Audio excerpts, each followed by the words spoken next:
ছাত্র জনতার মহান বিপ্লবে যারা শহীদ হয়েছেন, শহীদ হয়ে যারা বাংলাদেশের ভারতের দালাল শেখ হাসিনার ফ্যাসিবাদকে উৎখাত করেছেন, সেই শহীদদের বিদেহী আত্মার উদ্দেশ্যে পরম কৃতজ্ঞতা এবং অকৃত্রিম শ্রদ্ধা জ্ঞাপন করছি। বাংলাদেশের বিপ্লবের আইকনের নাম আবু সাঈদ। আবু সাঈদের সেই দুই হাত প্রসারিত করে ফ্যাসিবাদের পুলিশের উদ্যত রাইফেলের সামনে উদ্ভাসিত মুখে দাঁড়িয়ে থেকে শাহাদাত বরণ করা বাংলাদেশের জনগণকে যুগের পর যুগ অনুপ্রেরণা দেবে ইনশাআল্লাহ। আজ থেকে 200 বছর, প্রায় 200 বছর আগে তিতুমির ব্রিটিশ সাম্রাজ্যবাদের সেনাদের সাথে লড়াই করে শহীদ হয়েছিলেন 1831 সালে। আজকে 200 বছর পরে আমরা শহীদ তিতুমিরকে পরম শ্রদ্ধা করে স্মরণ করি।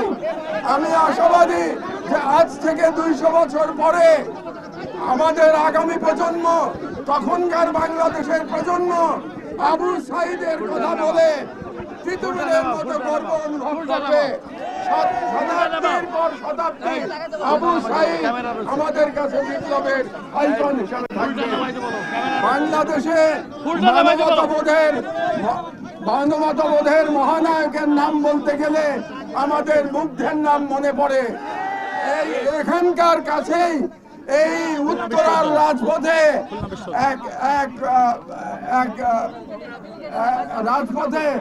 এক সুদর্শন তরুণ পরম মমতায় রাস্তায় দৌড়ে বেরিয়েছে আর বলেছে পানি লাগবে ভাই। ওই দৃশ্য মনে করলে আমি আবেগ রাখতে পারি না। কাজেই মুগ্ধ আমরা আল্লাহর কাছে রহমত প্রার্থনা করি, আল্লাহ যেন মুগ্ধকে উত্তম পুরস্কার দান করেন।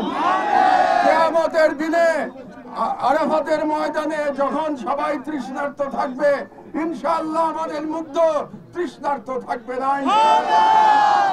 আমি আরো ভুলতে পারি না 7 বছরের এক শিশু যে এই বিপ্লবে অংশগ্রহণ করার জন্য তার মাকে নিয়ে রাজপথে নেমে এসেছিল। সে আবু সাঈদের কথা বলতে গিয়ে আবেগে কেঁদে সে তার মাকে জড়িয়ে ধরেছিল।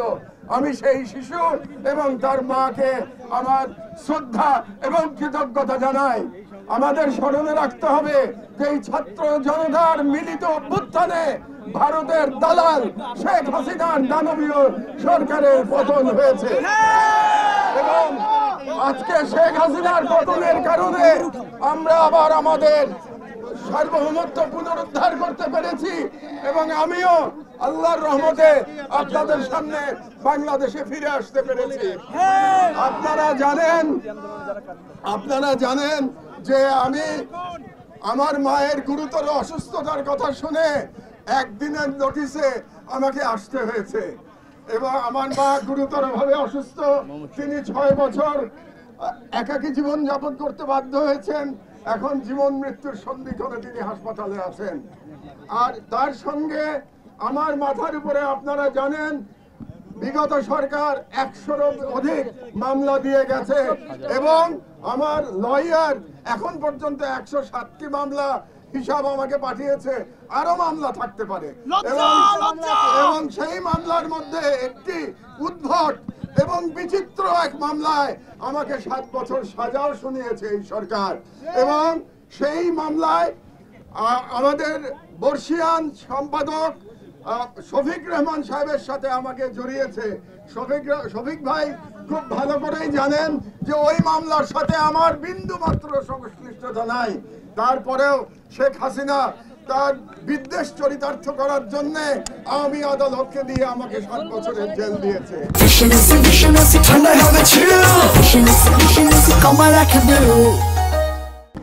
এর বাইরেও আমি শুনতে পেয়েছি আমার নামে গোটা 5 অ্যারেস্ট ওয়ারেন্ট অপেক্ষা করছে। আমার মায়ের অসুস্থতা এবং আমার সাজা এবং অ্যারেস্ট ওয়ারেন্ট এই পরিস্থিতি বিবেচনা করে আমি আজকে রাজনৈতিক বিষয়ে বক্তব্য দেওয়া সমীচীন মনে করছি না। আগামী দুটো দিন, আজকে এবং আগামীকাল, হাসপাতালে আমি মায়ের সাথে থাকতে চাই। রোববারে ইনশাআল্লাহ আমি নিম্ন আদালতে গিয়ে হাসিনার দেওয়া সাজা এবং অ্যারেস্ট ওয়ারেন্টের মোকাবেলা করব। হ্যাঁ, আমার বয়স হয়েছে, আমি বুড়ো হয়ে গেছি, কিন্তু জেলে থাকার মতো মানসিক এবং শারীরিক শক্তি এখনো আমার আছে। কাজেই আপনারা এটা নিয়ে একদম বিচলিত হবেন না, একদম উদ্বিগ্ন হবেন না। আইনকে তার রাস্তায় যেতে দিন, আমাকে আমার মতো করে আপনারা লড়াই করতে দিন। আপনারা জানেন গত 16 বছর ধরে ফ্যাসিবাদী সরকারের বিরুদ্ধে আমি আমার মতো করে ব্যক্তিগত পর্যায় থেকে লড়াই করে গেছি। রাজনৈতিক দল বিএনপি বলেন, জামাত বলেন, অন্যান্য দল বলেন, তারা তাদের মতো করে লড়াই করেছে, আর আমি লড়াই করেছি আমার মতো করে এবং আমার দেশ পরিবারকে সঙ্গে নিয়ে। আমার লড়াই ছিল বুদ্ধিবৃত্তিক লড়াই, আমার লড়াই ছিল কালচারাল লড়াই। আজকে আপনাদের সাথে আমি এই বিষয়ে দীর্ঘ আলোচনা করতে পারছি না, এর কারণ আপনারা বুঝতে পারছেন। তবে আমি আশাবাদী যে জেল থেকে মুক্ত হওয়ার পরে আরো বড় পরিসরে আপনাদের সাথে আমার দেখা হবে এবং আপনাদের সাথে সেদিন আমি বাংলাদেশের বর্তমান রাজনৈতিক পরিস্থিতি, ভারতীয় আগ্রাসন এবং বাঙালি মুসলমানের সাংস্কৃতিক লড়াই নিয়ে আপনাদের সাথে আমি বিশদ আলোচনা করব। পরিশেষে আজকে যারা আপনারা কষ্ট করে এখানে এসেছেন, আমার মতো একজন অতি নগণ্য মানুষকে স্বাগতম জানানোর জন্য, আমাকে শুভেচ্ছা জানানোর জন্য, তাদেরকে আমি আমার অন্তরের অন্তঃস্থল থেকে আমার কৃতজ্ঞতা জানাচ্ছি। আপনাদের কাছে শুধু একটাই আমার অনুরোধ, আপনারা আমার অসুস্থ মায়ের জন্য দোয়া করবেন। পরাজিত ফ্যাসিবাদ বিদেশে বসে তার বিদেশি বন্ধু, বিদেশি প্রভু, তার কোনো বিদেশি বন্ধু নাই, তার বিদেশি প্রভু এবং বাংলাদেশের এজেন্টদের দিয়ে বিপ্লবকে নস্যাৎ করার অপচেষ্টা চালাচ্ছে। আপনাদের কাছে আমার সনির্বন্ধ অনুরোধ, একজন সিনিয়র সিটিজেন হিসেবে এবং আপনাদের লড়াইয়ের সাথী হিসেবে আমার অনুরোধ যে আপনাদের মধ্যে যেন কোনো অনৈক্য না আসে, কোন রকম অনৈক্যের ফাটল ধরে যেন ফ্যাসিবাদ আবার বাংলাদেশে মাথা চাড়া না দিয়ে উঠতে না পারে। ফ্যাসিবাদের কবর হয়েছে, ফ্যাসিবাদের পতন হয়েছে, কিন্তু সেটা যেন চিরদিনের জন্য হয়ে যায়। এই কারণে আপনারা যারা লড়াই করেছেন, যে ছাত্র জনতা, যে সমন্বয়করা লড়াই করেছেন, সবাই ঐক্যবদ্ধ থাকুন। আপনারা ছোটখাটো কারণে অনৈক্য সৃষ্টি করবেন না। আপনাদের কাছে এই বিপ্লবী ছাত্র জনতার কাছে এই আহ্বান রেখে আমার বক্তব্য শেষ করছি।